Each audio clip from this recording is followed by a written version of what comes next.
Yeah, yeah, yeah, yeah. This the Brad and Memory Show. Yeah, this the Brad and Memory Show.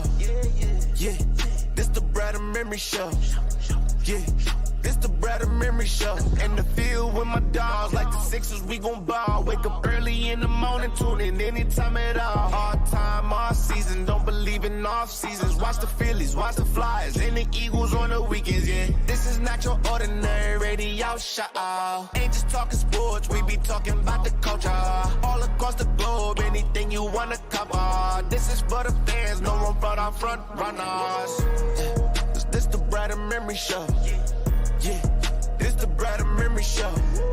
Yeah, this the Brad and Memory Show. Yeah, this the Brad and Memory Show. Yeah, yeah. You know the vibes.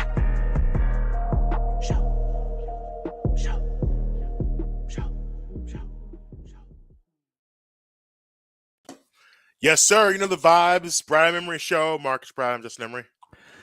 Listeners, now would be the time to slightly adjust your volume because it's the day after an Eagles win. Let's go!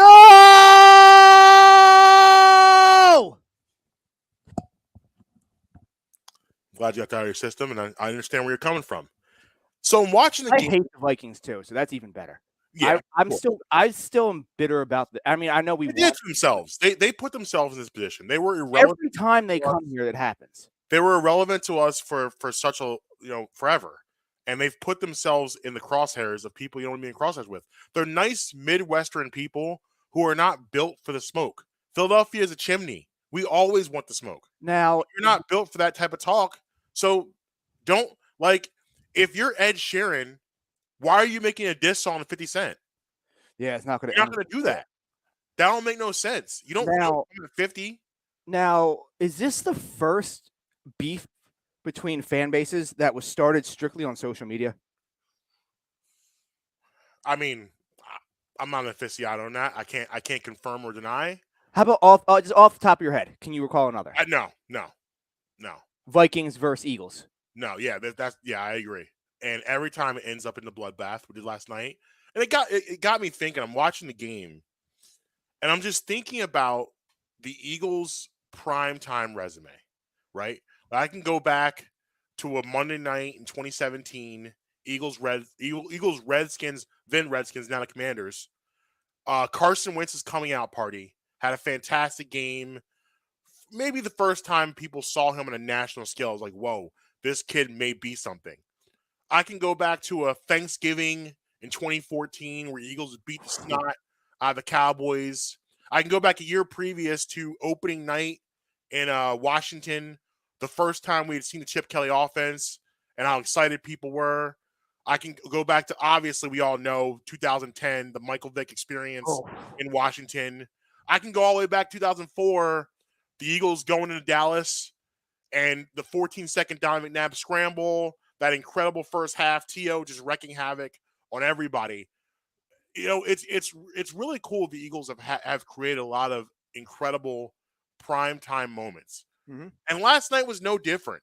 I mean, it really was no different than those moments I just mentioned, as could be a footnote and maybe a special year.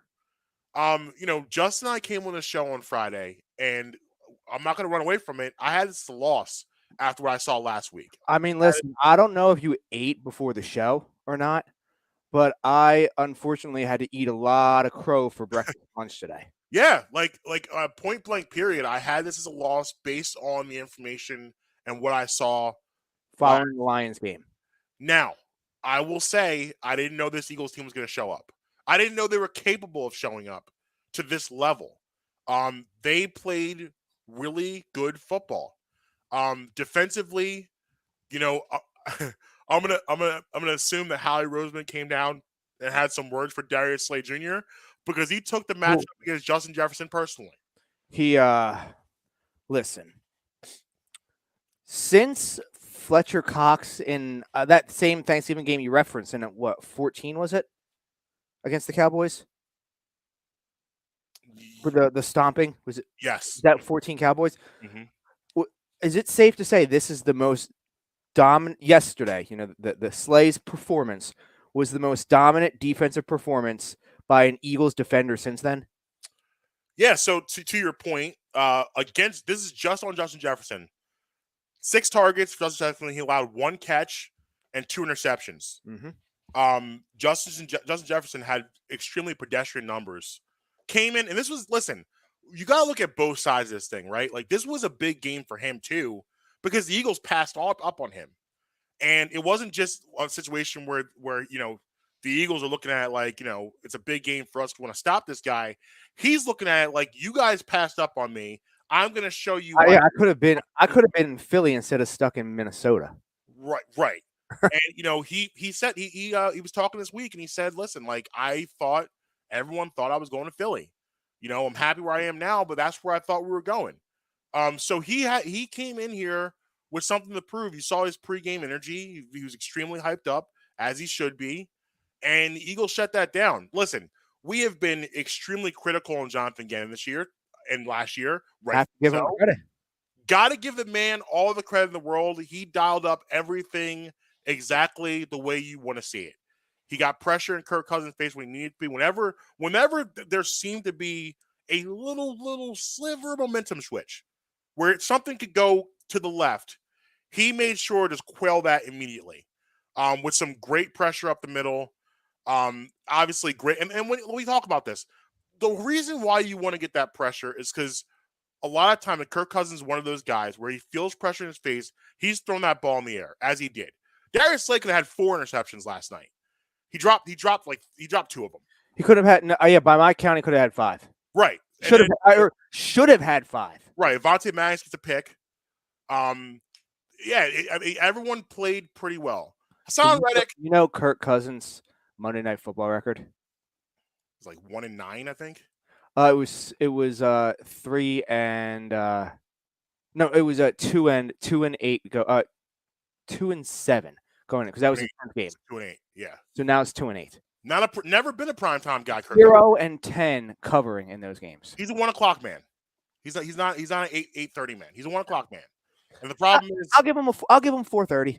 Yeah, he might be a 4:30 guy. Definitely he's not. He doesn't play guy. When the sun sets. He's got to be at home. Yeah, got to be at home with the kids. So the defense played really well. Hassan Reddick is still, you can see he's still trying to figure it out. Better though. He was definitely better in this game. Yeah. This is a guy that got double-digit sacks with 2 different defensive coordinators. So I'm going to assume at some point we're going to see that. I would like to see him rushing the pass a little more. I saw a lot of him being dropped in coverage, which I don't think we need Hassan Reddick in coverage. It's not why he's here. So I would rather see him be a primary pass rusher. Definitely want to see that more. But that's just nitpicking. I mean, if nitpicking anything, I was very impressed with the way they played. Listen, this is a really good Minnesota Vikings offense. Mm-hmm. Adam Thielen was on a milk carton basically the entire game. You didn't hear his name till the 4th quarter, basically. Dalvin Cook was held under 50 yards. It was just an all-out incredible effort everywhere.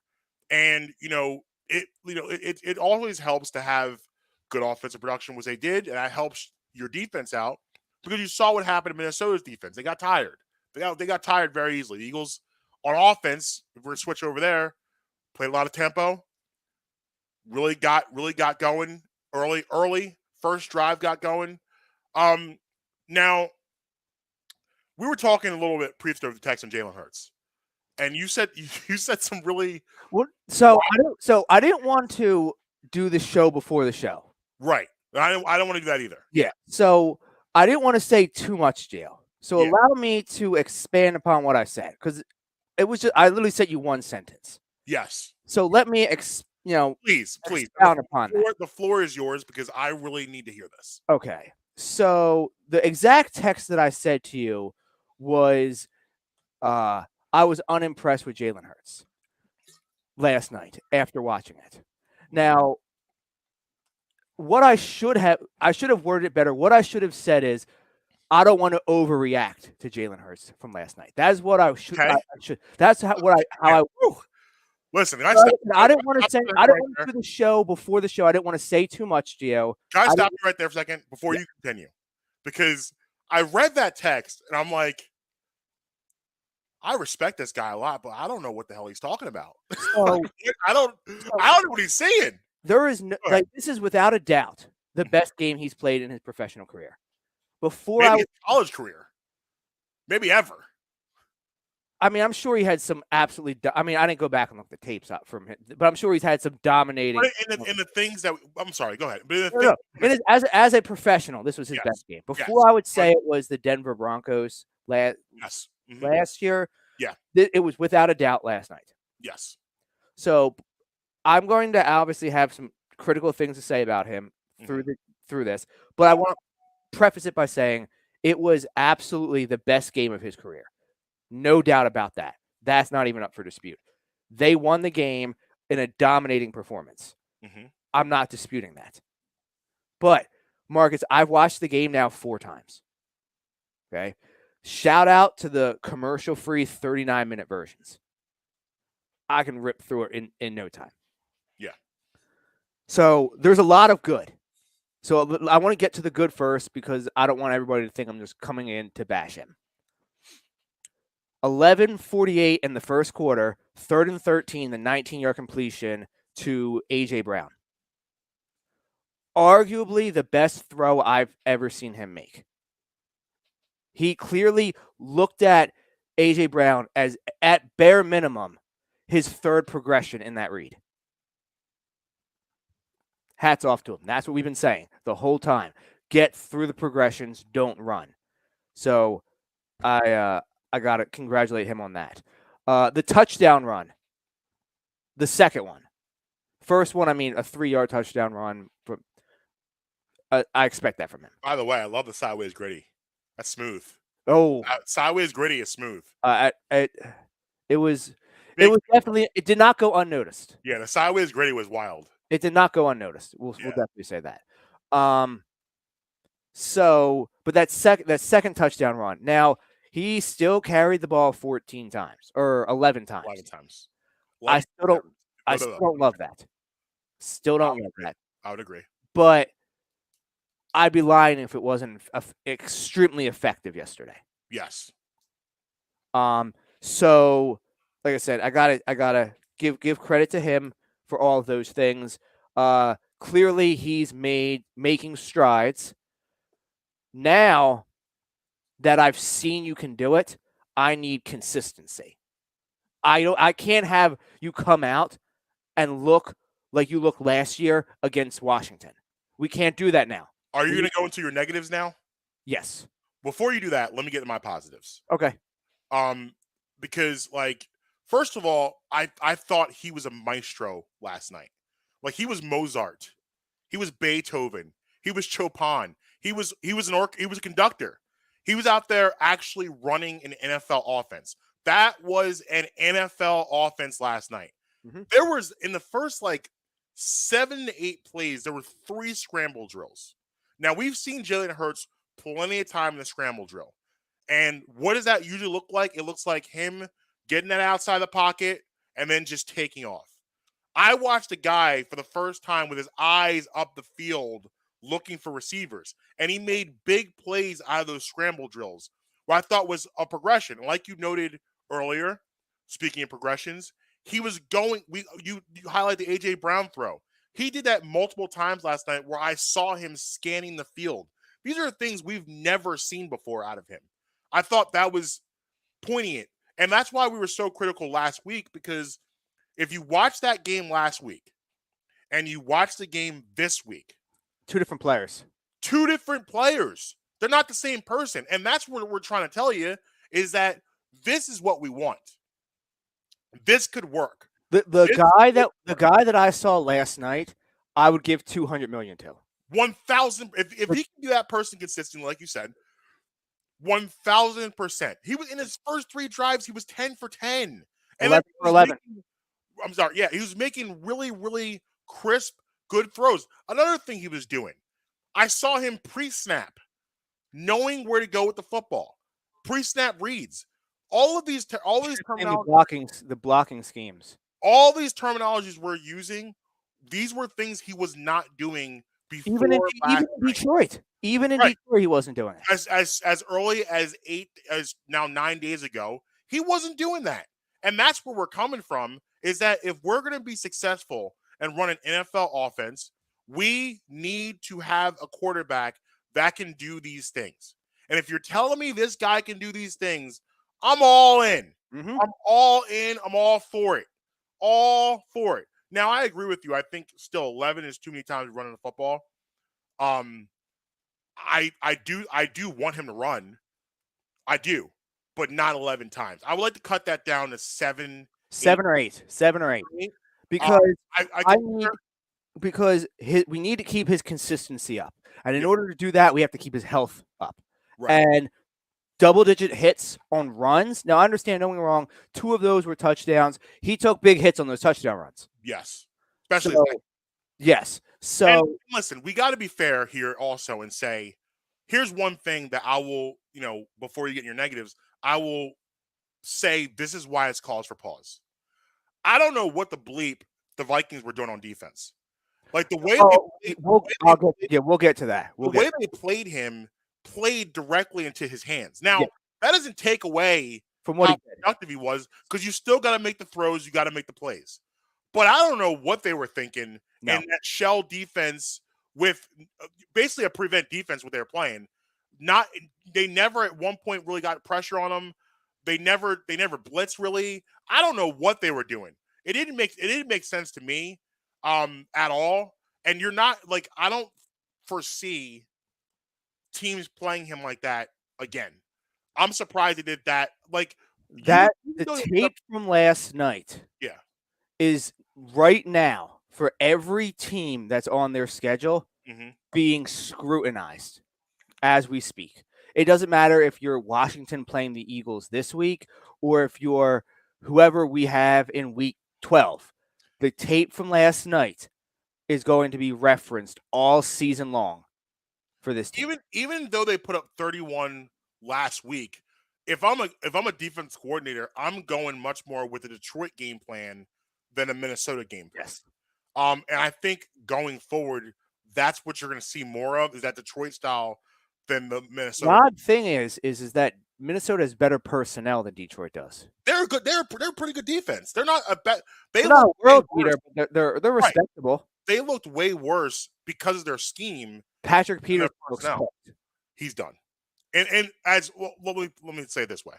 As the superstar Patrick Peterson that we've known, that guy is done. He's done. Can he still play in the league? Of course he can. He can't play at the level he was. He's not Arizona Pat Pete no more. That guy's done.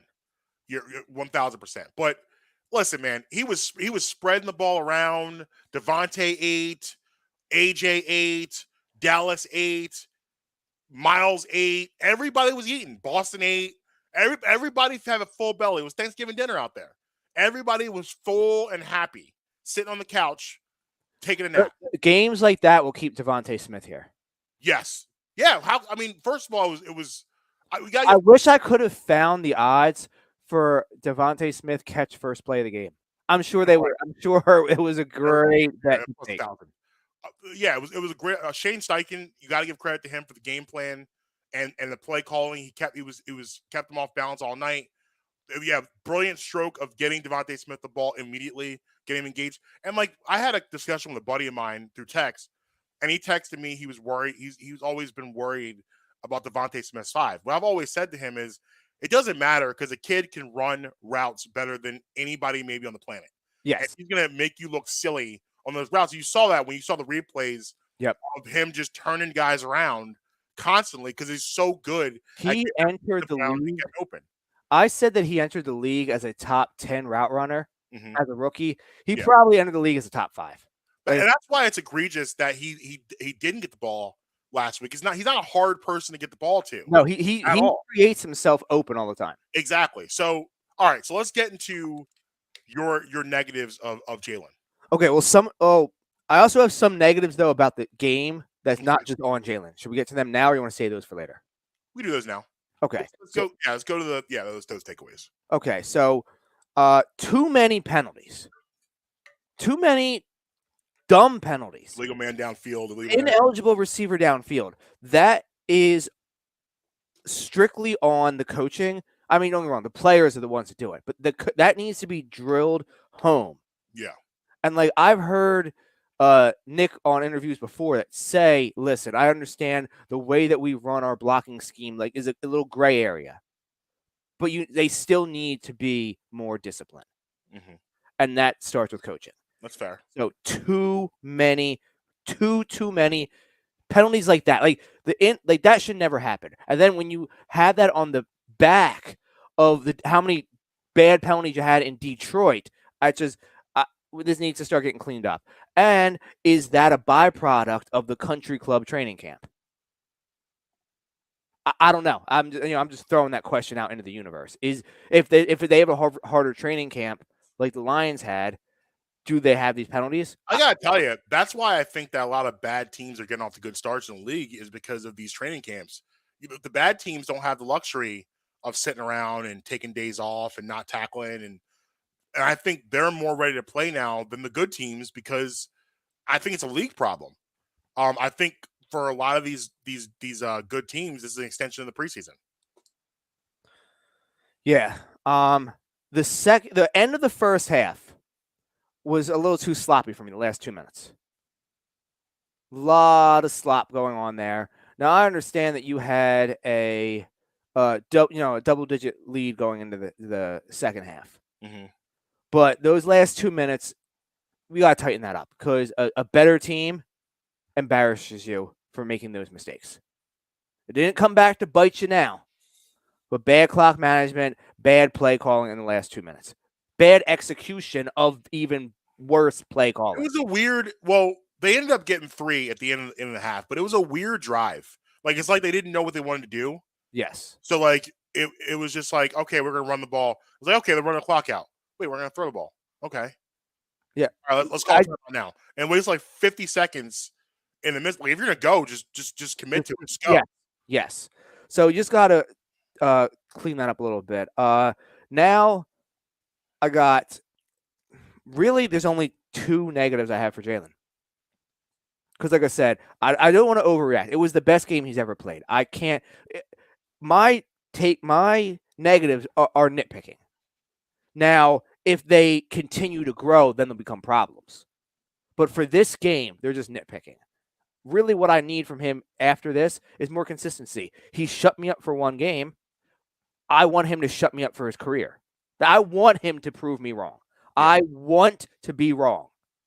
He did that for one night. Let's not regress. However, the two negatives for him are at 7:01 left in the first quarter.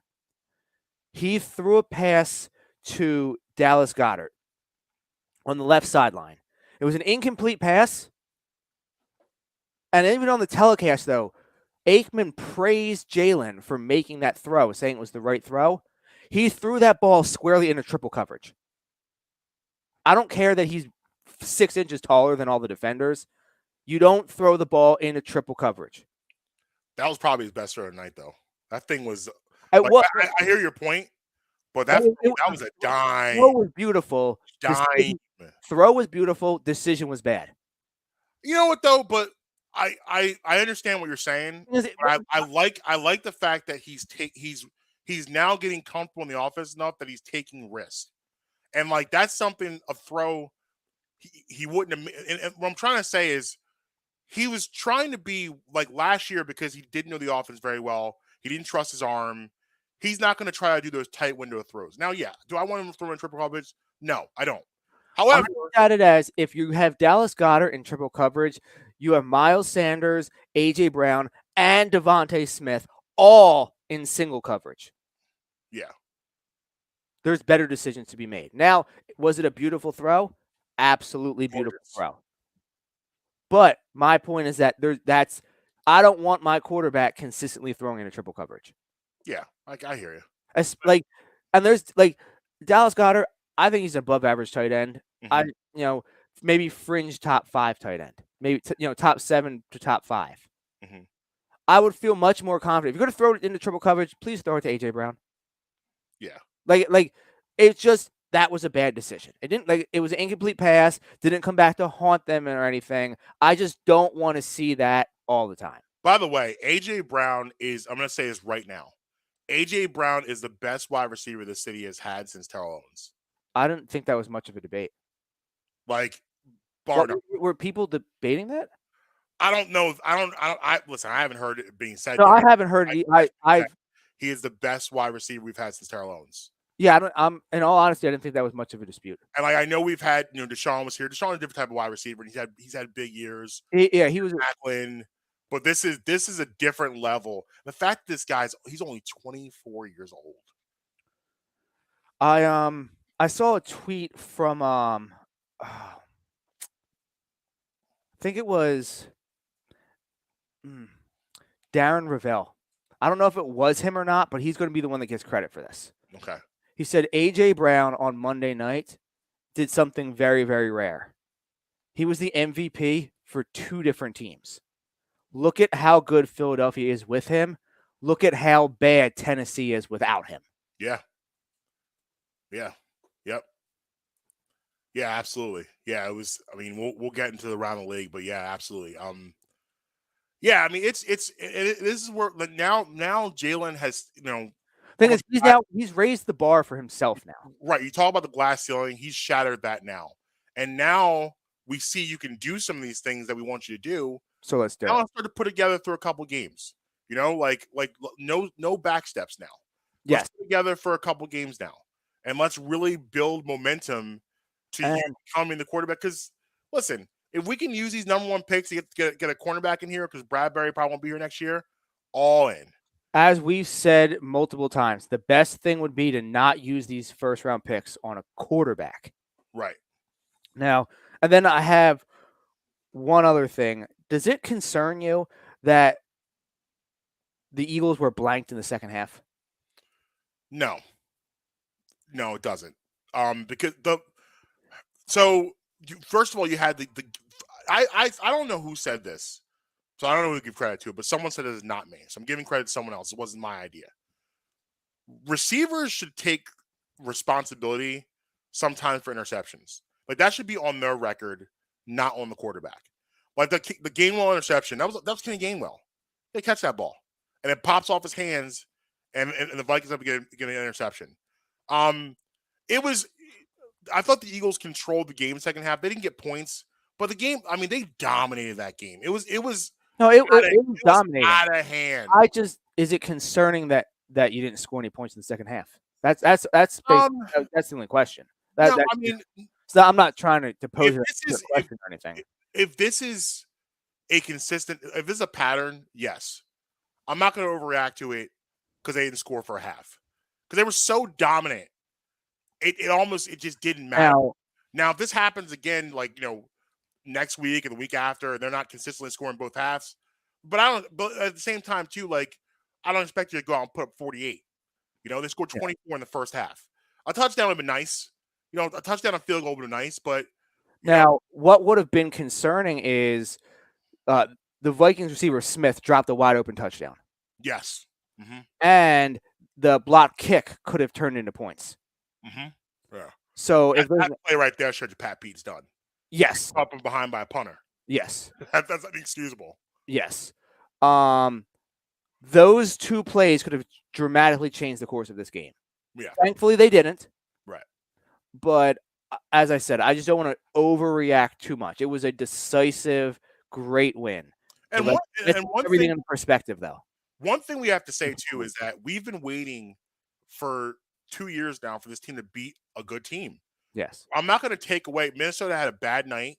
They didn't play well. I still believe they're a playoff team. I still believe they're a good football team. This was a good football team the Eagles dominated. Yes. This was a good team. And that should make you feel good that they were able to go out there on Monday night and beat the brakes off a good football team. Are you at 17-0 then? Say it again? You at 17-0 now? Yeah. Who looked a team that looked really good last week against the Packers. But again, back to that word, consistency. Washington, trap game, bat game, whap game. You got to go out there and beat this team. You got to go out there and keep this going. and keep this momentum rolling. This is a beat like we talk about Commanders, and yes, we both believe they're better than people think. However, if you're the team that I'm checking an early line for the game. if you're a team that we think you are from Monday, you go out there and you beat this team. You beat the Commanders on Sunday afternoon. You do that. Yeah. Early line is wow. Do you know what it is? Did you look? Do you know what the line is? Mm-mm. I'm stunned at what this line is. Would you want to take a guess?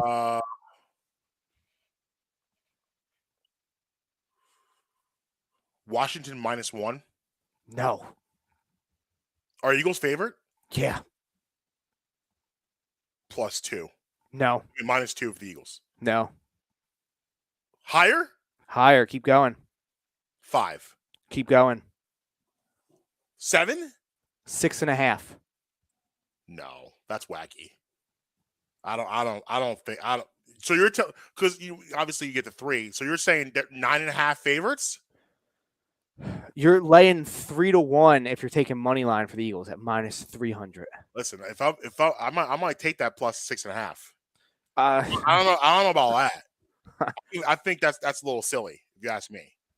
That's a lot of points coming off Monday night. That's a little disrespectful to Washington. Vegas doesn't think anything of Washington. No, they don't. They really don't. That's a lot of. That's a lot of points. I'm out on that. What do you think the line for Lions at Vikings is? Lions at Vikings. I'm going to say the Vikings are a -4. 5.5. Vikings -5.5. All right, that could be a little high too. Because listen, Detroit, they're going to be competitive. Oh, we're gonna have so. I don't want to give. I'm worried that these odds are going to change dramatically between now and then because there's some good spreads out there right now, Marcus. You can get Chiefs at less than a touchdown favorite over the Colts. They're going to blow the doors off the Colts. Yeah, the Colts are looking bad out there, man. They're looking bad out there. But listen, what do I know? I had the lock of the week. I had the Bengals. Oh, we did not have a good week last week. Either one of us. That game was. I don't know what I was watching. Well, I do. Joe Burrow's going to die if they keep this up. Yes. Michael Parsons won that game for the Cowboys. I would agree. I would agree. Yeah, they're in trouble over there in Cincinnati. But wow. Yeah. If you're an Eagles fan like we both are, there's a lot of things to be excited about today, and you should have woke up today extremely happy. Broncos are a home underdog against the 49ers and Garoppolo. As they should. They haven't looked great either. But do you think they would be an underdog if they still had Trey Lance? I mean, yeah, because he's. So what are we talking? Are they -1.5? -1? Yeah. Oh no, I'm sorry. Broncos are +1.5 at home. I take the Broncos in that line. I think the Broncos are straight up money line. Why not? That's bold. Broncos Broncos don't look good. They don't. But Is Russ at home? You want to hear the? Were they home this week? Were they home this week? Who, the Broncos? Yeah, I believe so. Okay. I have a question for you. This may be the overreaction of overreactions, though, on Twitter. All right, let's get it. Russ Wilson was a system quarterback. What was the system? Whatever they were running in. No, he's not. That's absurd. I saw somebody was like, they posted a meme of macaroni, like macaroni and cheese, but it's just the macaroni in a bowl with pieces of like Kraft cheese over top of it. Yeah, it was like, let Russ cook. Yeah, here's a problem with situations like what's happening out there. You don't just insert a superstar and all of a sudden things just start clicking. Sometimes it takes time, and this is a young team. Russ is a veteran, but this is a young squad they got. These guys have to learn how to have expectations, learn how to win. I don't know why he was there. That was a bad move for him. Listen, with the receivers they have out there, I get what he was thinking, but listen, Here's the thing. Here's He was trying to Brady to Tampa Bay it, and it didn't work out. Here's the ultimate question: why did he not want to come here? Because this would have been a perfect situation for him. Could you imagine Russ on this squad? Like, come on, man. Like, this would have been a perfect situation for everything he likes to do. So it's kind of interesting that he poo-pooed Philly and went out there to Denver with a team that's clearly not ready to win. Yeah. They don't. Whatever, it's his problem, not mine. You know what I mean? Exactly. His problem, not mine. But we'll see. This is an interesting game coming up in Washington because everyone's so excited right now because I'm gonna be honest with you. Did I ever think I ever see Jalen scanning the field? No. Did I ever think he'd have his head up on a scramble drill? No. Did I ever think he would be a maestro of the offense, conducting an NFL offense? No. I think he'd be mastering pre-snaps reads and knowing when to go to the football.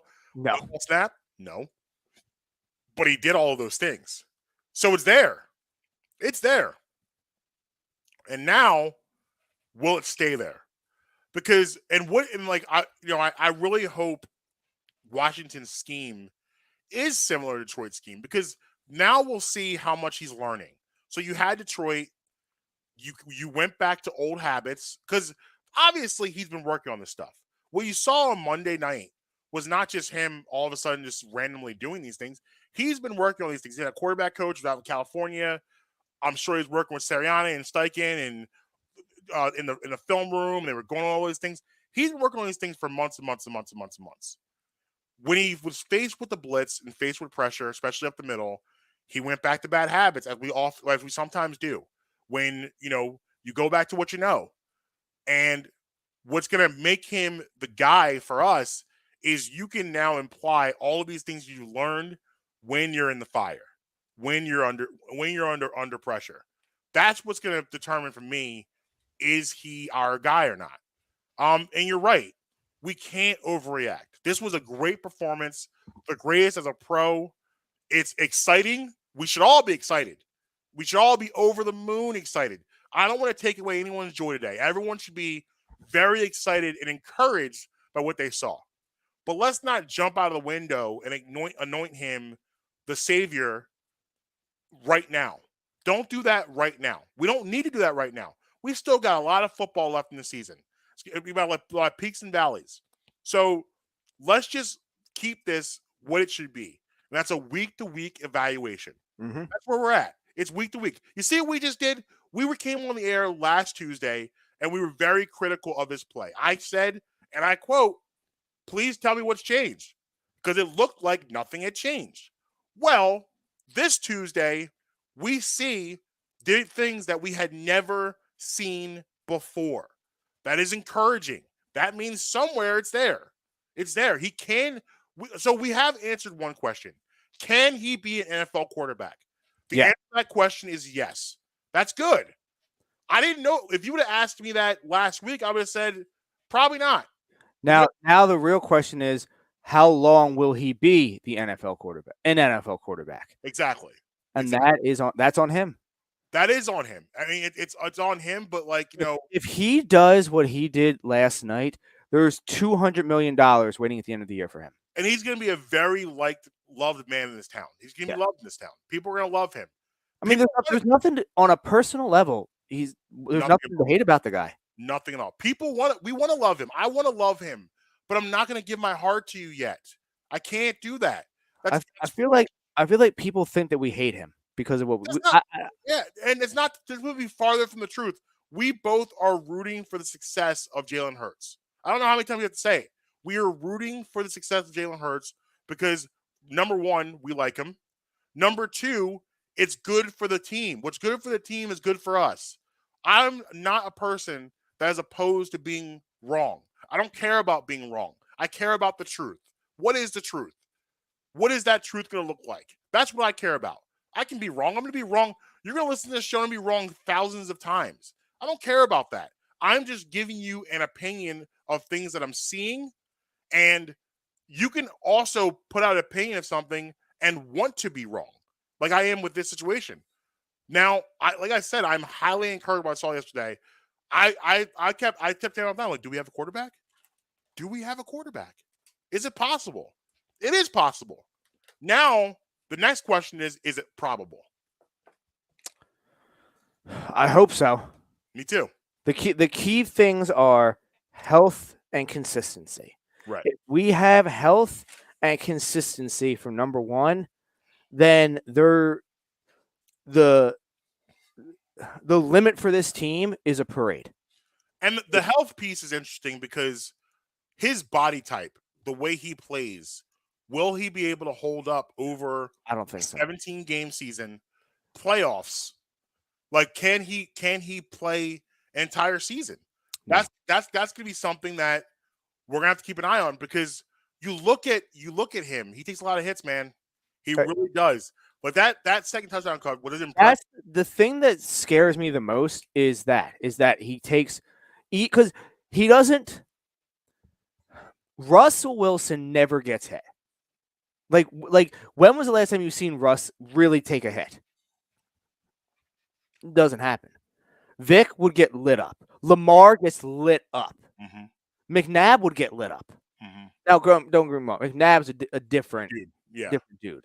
But, and same with Josh Allen. Josh Allen gets lit up. He's a different dude, though. Big dude. Jalen Hurts gets lit up, and he's not a big dude. No. Yeah, the second touchdown run, while it was impressive, it was he terrifying. Took some hits. It was terrifying. He went that end zone like a fullback. And that's cute, game 2 of the regular season. But will you have that same energy game 15? Will your body still be doing that game 15? And that's going to be, Jalen, they talked, it was well documented. He's a very strong torso and lower body. However, he's a small man. He's not a big guy. Listen, when you're getting prepared, like one thing I'll say about him, I wouldn't compare him to Donovan because of Donovan's size. But there is a comp to Mike Vick a little bit. And the way he played last night. And actually the numbers from last night, he's the first quarterback in Eagles history to go over 300 and score 2 rushing touchdowns since Mike Vick in 2010. Which goes to show you, listen, if we can get Mike Vick 2010 out of him, I'm not mad at it. So we'll see, but very encouraging stuff. Anything else on the Birds?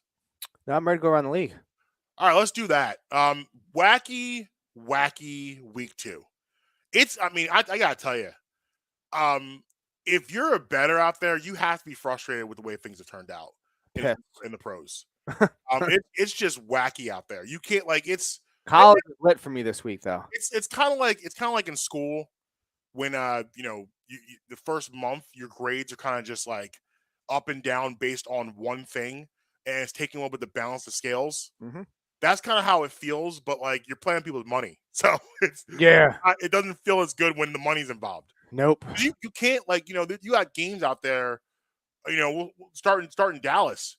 Like, I mean, who saw that? -7.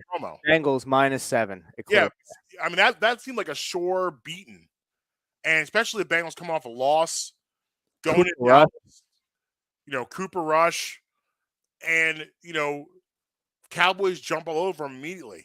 Noah Brown, all of a sudden is Michael Irvin. Let me ask you a question in regards to the Bengals. Yeah. Not a good start to the season. Not a good start at all. And this is not something you want to, in the AFC.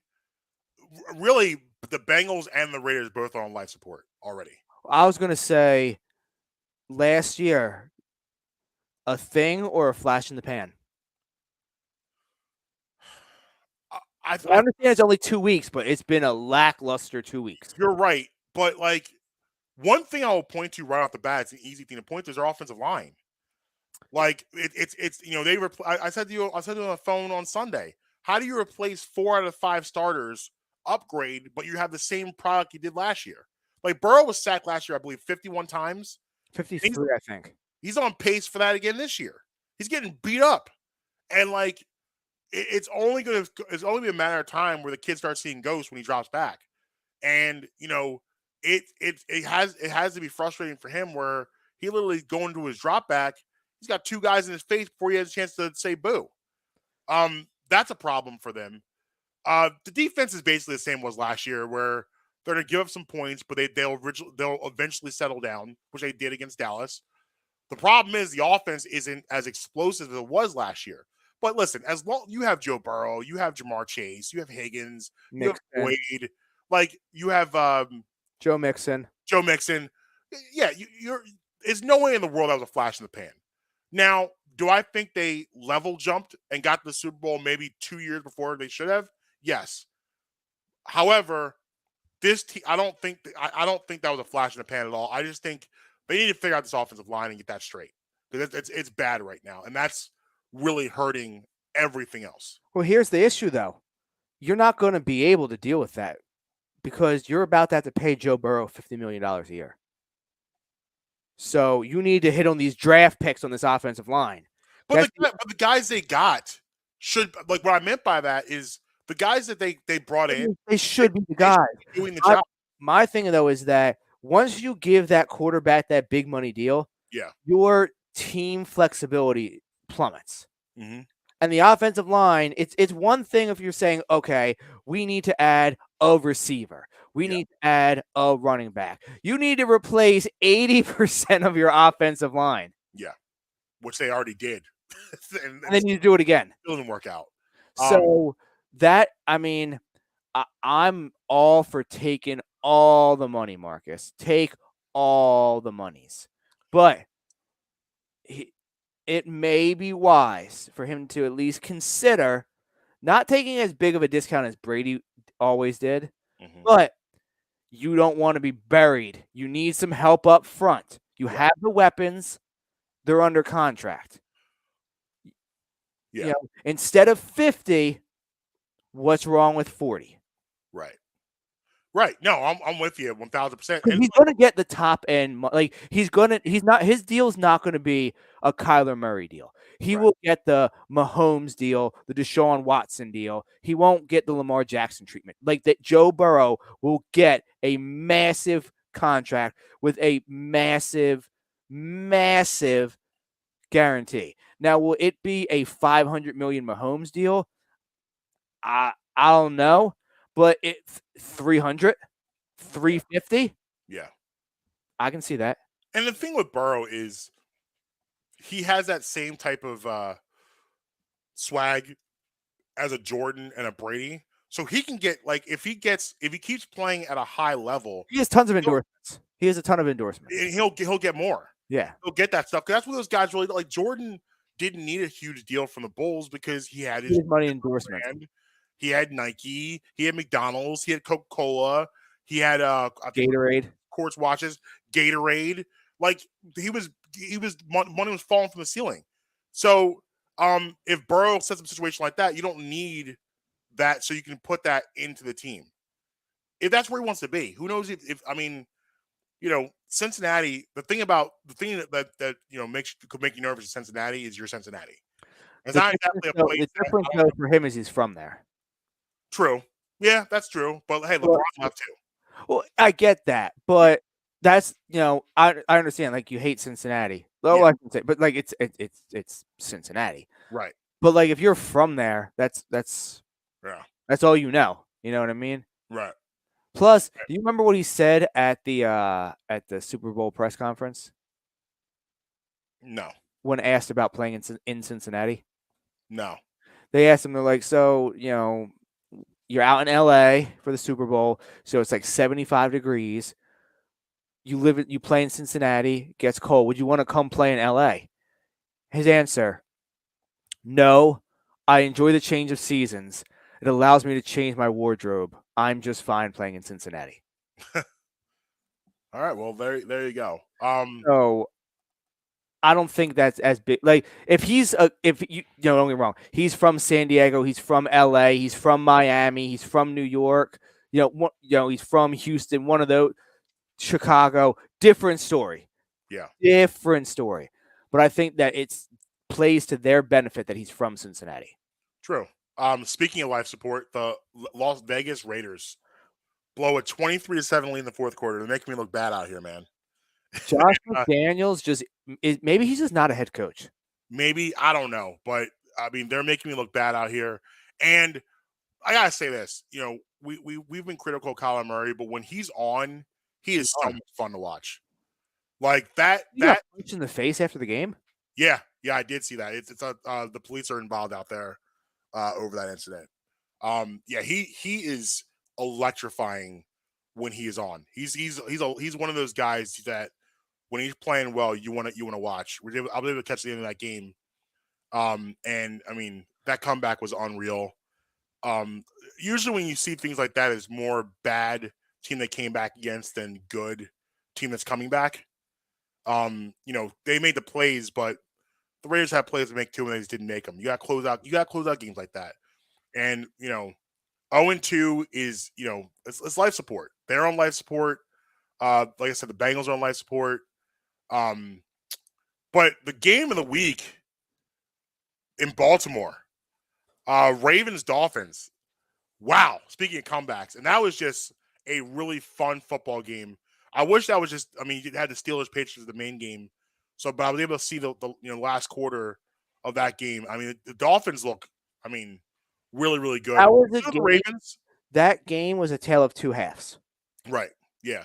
I mean, the Ravens were giving it to them in the first. Yeah. Yep. Lamar Jackson played. I mean, really, really well. Unbelievable numbers for Jackson and obviously Tua. They're going to have Jackson to give goes 21-29 for 318, 3 tutties, rushes 9 times, 119 yards, 13.2 per carry. Tua says, "Hold my beer." 36 of 50, 469 yards, 6 tutties. I will say this though, having Tua throw 50 passes is not a recipe for success. I would agree with that. Now, I have a question. Okay.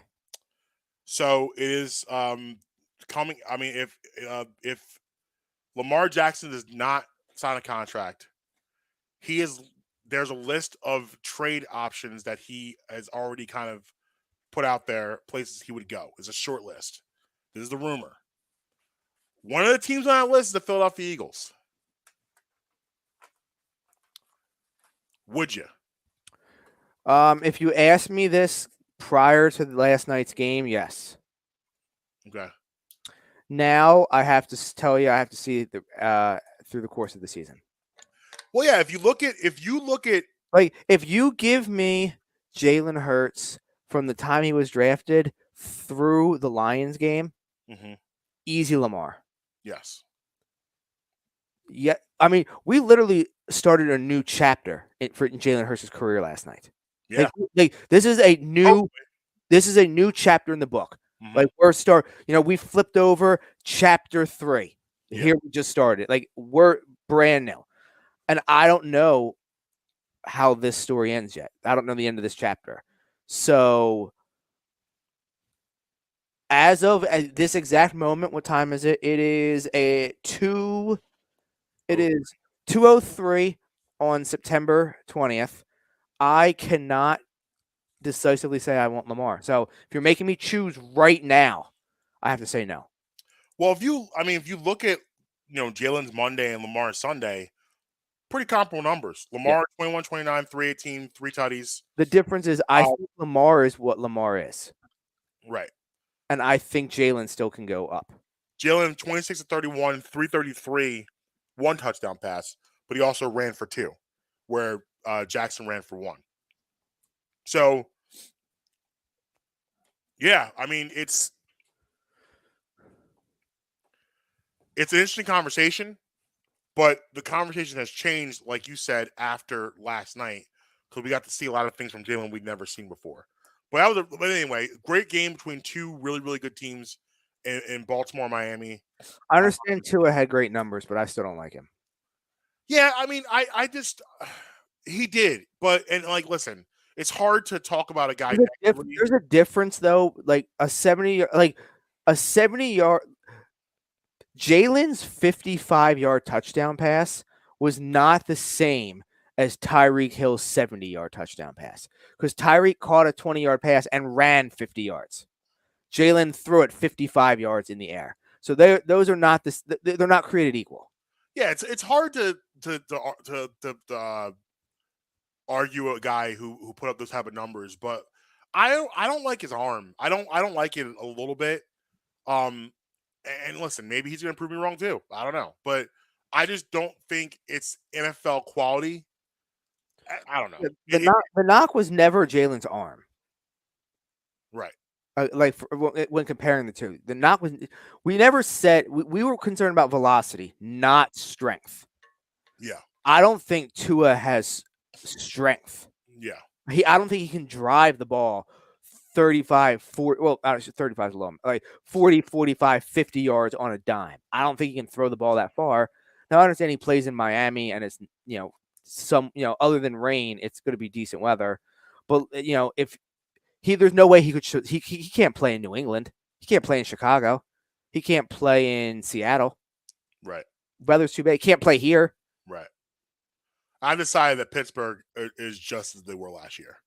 Their problem is that, and it's amazing that they're able to stay in games. It just to show you how many playmakers they, even without TJ Watt, how many playmakers they have on the defense side of the ball. That's the reason why they've been so competitive the past couple of years, because they can force turnovers constantly. I don't know if I've seen a team that can force turnovers on that level consistently. I mean, let's be honest, the steel curtain has off and on existed for about 50 years. Right.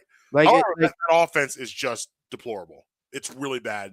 Yeah. They can't score. They can't move the ball. They can't get anything going consistently. And they got receivers and backs. It's like they got the personnel. Yeah. I think you gotta just put the kid in and just let him. I agree. And let the chips fall where they may. 1,000% agree. I don't think you're. What are you learning? I don't think there's any chance that, say hypothetically, they put the kid in and he goes 0-15 this year. Now I don't think that's going to happen, but say you're not. What are you going to fire Mike Tomlin? Exactly. Mike Tomlin has job security forever. The way that organization works is they don't just fire coaches like that. So, and if he was fired, he would have a job the next day. 1,000%. If he got fired, some other team would fire their coach to hire him. Yeah, 1,000%. And he's not going to happen. No. I agree with you. Put the kid in. See what you got. Fall where they may. I completely agree. Because at the end of the day, you need to know what you got. Because that first round pick, you got to learn what he's got. You'll be in games because of that defense. You're going to be competitive. Put the kid in. TJ's not lost for the year. So, nope. I don't know when their bye is. I feel like they have an early bye week. I think they have like a 4 or 5 bye week. Mm-hmm. I expect to see the kid after that. What else? Who else happened Sunday? Texans, Broncos was weird. Uneventful. Yeah, and then you have. I mean, like we talked about before with the Broncos. Jacksonville blew out the Colts. Yeah, I mean the Colts just don't play well down there.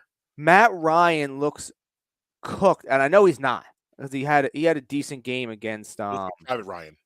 What's that? Looks like Private Ryan. Yeah, he looks terrible. He does. I mean, and listen, he's had these stretches in his career though where he looks real bad for stretches. So, do you think that Frank Reich's on a hot seat? Absolutely. I don't think there's any way you can't. You're on your third quarterback in as many years. I agree. I think that was a huge deal, the Carson situation, because that blew up, and that was his guy. He that trade to get, and like they gave up a lot to get Carson Wentz, and he was out of there within a year, and that falls on Frank Reich because he was the guy that wanted to bring him down. Oh, I know him. I can control him. You don't understand. It was some things in Philly. I can make sure. No, it didn't work out. So I think Irsay's about to give him the whole, you're out of here. I mean, let's just go. It's Phillip Rivers, then Wentz, then Matt Ryan. And each year you've regressed. Right. And so, listen, it goes without saying, some guys, like we mentioned Josh McDaniels, we don't know, but some guys are just better coordinators than our coaches. Yeah. Maybe Frank Wright is a coordinator, not a coach. Maybe. McDaniels, maybe he's a coordinator, not a coach. Yeah, not for everybody. No. Definitely. You worry about your boy in LA? The ribs? Yeah, I mean he's got the same doctor that punctured Tyrod Taylor's lungs. Lawsuit underway on that one, by the way. Yeah. I am not worried though. Okay. At all. Don't want to say why, but I was told from some people. Birdies. Yep, some birds came and gave me some nuggets, told me not to worry about it. So now. All right, well, there you go. I mean, and I'm not worried. I'm not worried about that loss for them. They're gonna be fine. They're gonna be there. They're gonna be there. I mean, from what I've seen thus far, and listen, it's only been 2 weeks, but what I've seen thus far, it could be Chargers Bills AFC Championship game. I agree with What you. I've seen thus far, obviously, is week 2, but 2 weeks in, it could be Chargers Bills AFC Championship game. That's what we're looking at. Yeah. Anything else around the league? I'm trying to think of any. I can't think of any other games that or anything I really want to. Let me just. Oh yeah, there's one more. Yes, Tampa Bay, New Orleans. Oh yeah. Well, that's going to have an impact on next week's game. Yeah. So John Runyon, who used to play here, is the guy who made a decision to suspend Mike Evans, and everyone's talking about his son plays for Green Bay. So there's people talking about if that's some. I don't. Whatever. I don't think that's true. I don't know what else you're gonna do. You got to do something like that. Yeah, This is like the third or fourth time Lord Lattimore and Evans gotten into it. The NFL, the NFL hates on-field, on-screen fighting. Yes. They hate fighting on the field during the game. Right. You have 60, 70, 80 some odd plays that hit each other as hard as you want. They do not stand for fighting. But like Mike Evans said when he mouthed it, it's Tom Brady. What do you want me to do? Yes. Well, you got to protect your quarterback, and especially Tom Brady. But the thing is he wasn't protecting him. It's not like somebody was going to push Tom Brady. He just went after Lattimore because he was saying something to Brady. You got to just be smarter. Let Brady, if there was pushing and shoving, I'm completely on board with you. You go and you bury that guy in the ground. Well, he just has something with Lattimore. They those guys legitimately hate each other. They hate each other. This was back in the day. Cortland Finnegan and Andre Johnson. Yes, this is like that viral back in the day. Yes, no, they hate each other. And they're in the same division, so they play each other twice a year. Yep. But you can't do that if you're Mike Evans. I agree. Like I said, if it was pushing and shoving and all that, get in there. You bury Lattimore for your quarterback. In a war of words, what is he gonna say to Tom Brady? Right. I had more rings than you've been in the league. That's what Brady's gonna say to him. Right. So you just gotta let that go. Because now Brady said that to him after the game. We're not going to now. Once he got suspended, he's like, now we're not going to have you. So, what I missed? I just went to the comments. Somebody called you a bald lumberjack. Really? Prince Blue. He called you a bald lumberjack. Oh, Prince. It's disrespectful, Prince. It is Prince. Come on, man. That ain't right. That's fine. You know what the funnier part is? What's that? I had it in full screen, so I didn't even know he commented. Yeah, I just literally just hit the comments, and I was like, I looked over there. I gotta do that more because people are starting to say things. That's funny. If you like to say things, go to the comment section. Yes. I think around the league, I feel like. Oh, by the way, Prince, if you're still listening, I ran into Karate Mark yesterday. He said, "What's up?" Ran into him at the tailgate. So yeah, I saw. I had major FOMO. I saw the videos. I saw the video you sent me directly. I was major FOMO. I was very sad not to be there. It was something else. It was definitely something else. The wife had strep, and I didn't want to be a spreader. Yeah, I don't blame you. She was down bad this weekend, man. I've never seen her this sick before. I think. Well, I guess I've announced it on the show. I guess tell people, right? We are expecting. Oh yeah. Expecting baby number 3 on the way. Due February 11th. We'll find out the sex of the baby September 26th. You know what February 11th is, right? A day. Well, hold on. I just want to confirm. Hold on. I just don't want a Valentine's baby. I don't want no February 14th. I don't want that foolishness. It's the baby of love. No. Oh, no, I'm sorry. It's the 12th. What's the 12th? Super Bowl. You could have a Super Bowl kid. Super Bowl baby? You could. Wow. No, I didn't know. That's the Super Bowl date this year? 12th. Yeah. We're in the hospital watching the Super Bowl. That's the Super Bowl date. That'd This be a year, thing. February 12th. That'd be pretty cool. I'm in on that. Now imagine his or her birthday Okay. is going to be one of the most wild experiences because it's that time of the year. You know, how, like your birthday of sometimes is on Labor Day. Yeah. Sometimes their birthday is going to be a Super Bowl. Sunday. That's going to be a day. Oh, A day. what if it's their 21st and the birds are in it? Bro, come on, man. That's a day. Your liver's not going to be prepared for that. No, my liver's not prepared either. It wrote me in 60-year-old Bradham. Can you handle that? I'm trying to hang. I don't know. I'll have to ask me in 19 years. Actually, 18 years. We'll see. What's in 18 years? I'll be 60. Sick of my liver handle that. Oh, okay, gotcha. Yeah. Good luck. Yeah, we'll see. Anyway, are we ready for the rankings? I don't see a reason not to I'm get. ready to rank it up. All right. Right. So we got the after much positive feedback. Mm-hmm. We bring it back for another week. Yes. The Bradham Power Rankings. So listen. Oh, hold up. I'm gonna do this. Up. Whoa. I don't have. All right. I don't have your music yet. Okay. All right. I'll be patient.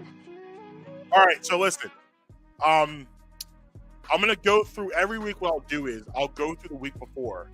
Okay. You'll see the changes. Yep. If there are changes, maybe there's not changes, but you'll see. So last week we had the Commanders at 10, Raiders at 9, Eagles at 8, Bucks at 7, Ravens at 6, Chiefs at 5, Dolphins at 4, Vikings at 3, Chargers at 2, Bills at 1. All right, on to this week. Now listen, before I get to number 10, I want to explain to people this. This is not your father's power rankings. It's not your sisters, your brothers. No, these are better. These are actual power rankings the way they're supposed to be done. What I will be doing is each week, I will be looking at that week and deciding the best 10 from that week. Power ranking should be a week-to-week thing. It shouldn't be a projection of who's supposed to be going to the Super Bowl, who's going to make the playoffs. It's what's happening that week. That is a traditional power ranking. All right? So I'm in the process of pulling up all the comp ones. Okay. See who's right. And who's I wrong. guarantee this team will not be on anyone's list, but it's on mine because it's a week-to-week power ranking. They come in at number 10. How can you not have a 2-0 team on your top 10? You got to be in there. They have to. The New York Football Giants. Listen, do I expect them to be here in 3 weeks? No.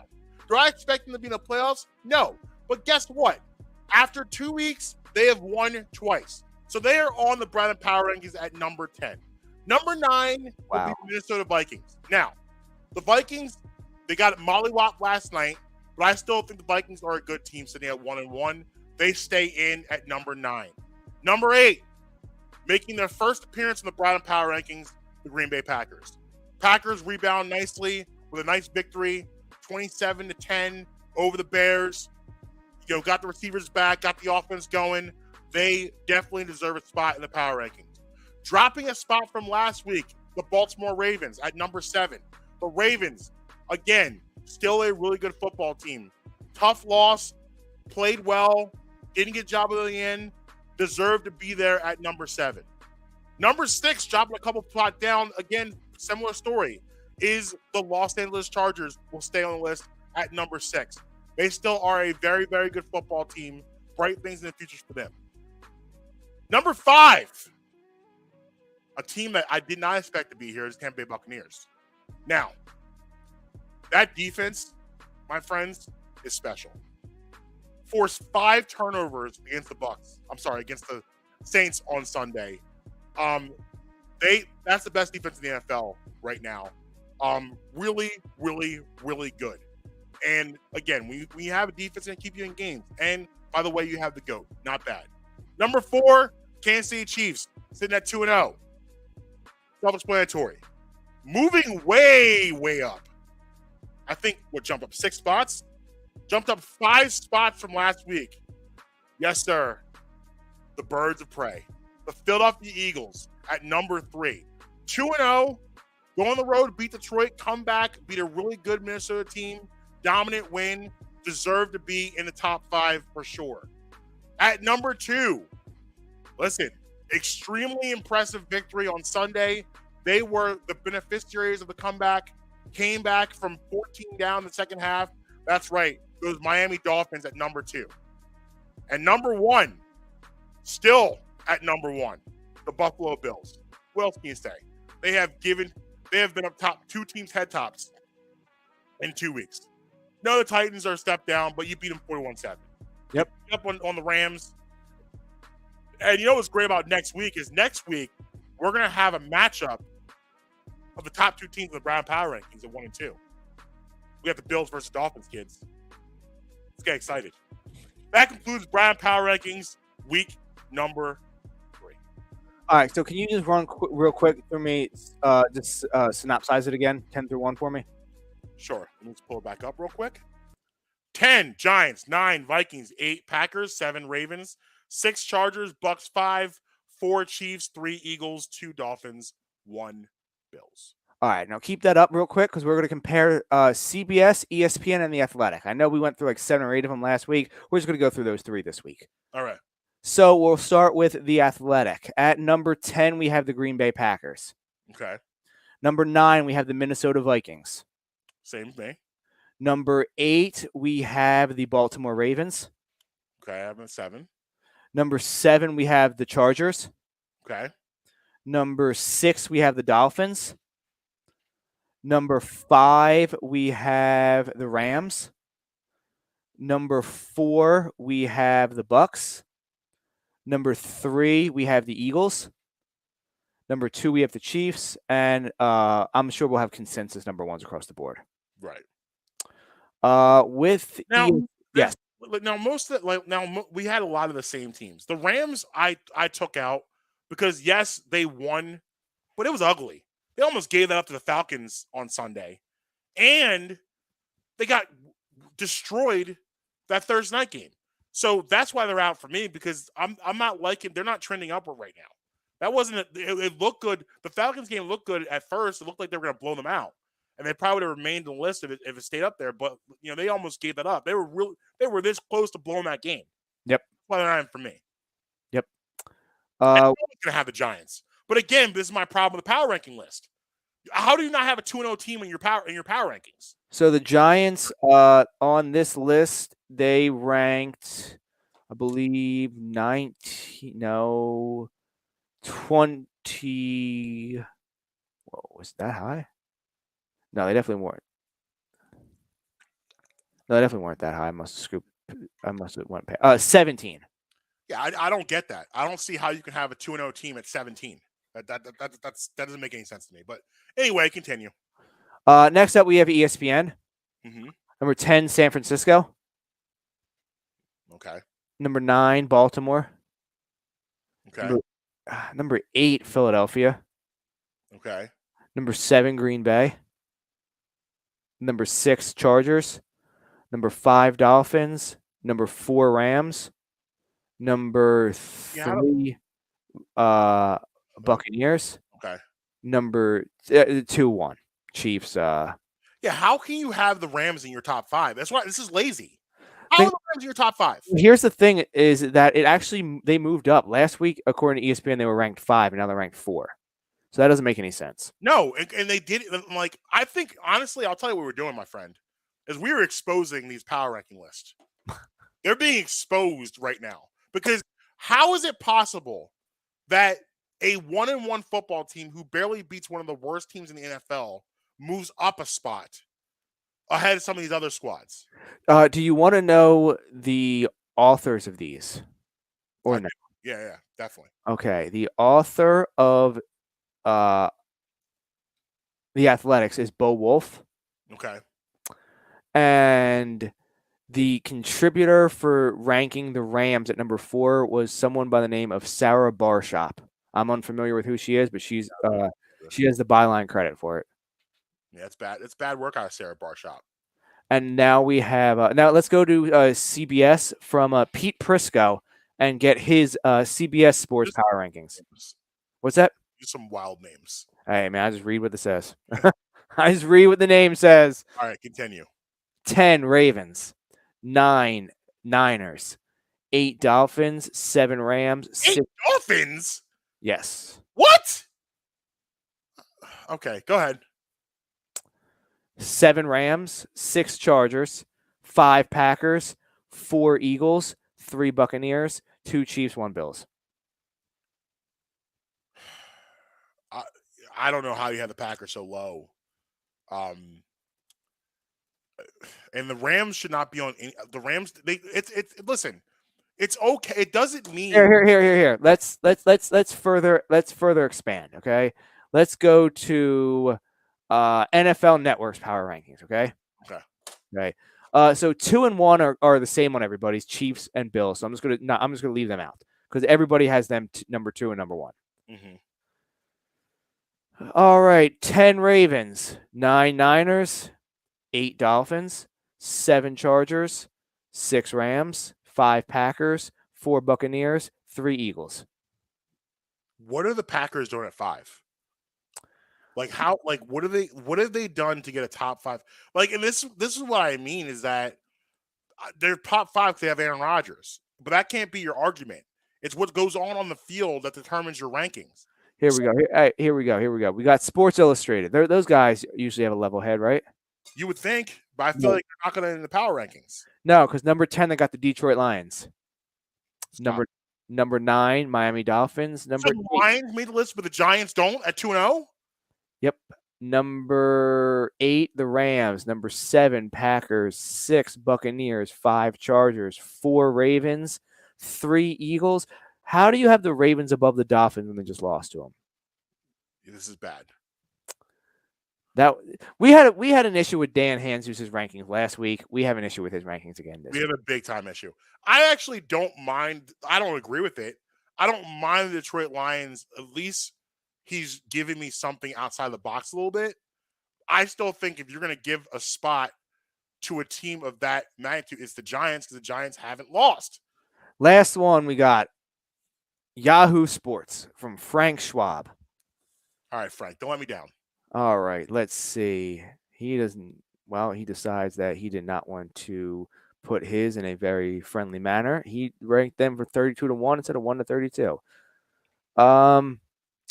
10 Niners, 9 Ravens, 8 Chargers, 7 Packers, 6 Dolphins, 5 Eagles. Oh my. Rams. Oh, Rams are 4. They are. It's unbelievable.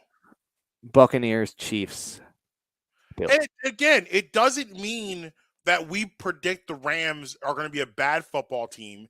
It doesn't mean they don't have a shot to go to the Super Bowl. It's just about the week-to-week judgment of these squads.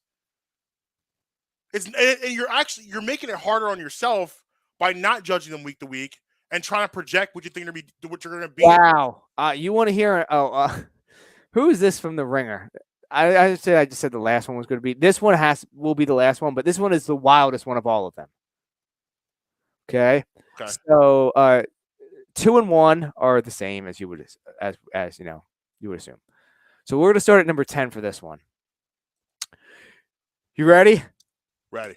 Cincinnati Bengals. At 10? At 10. An 0-2 football team? Yep. Oh my goodness.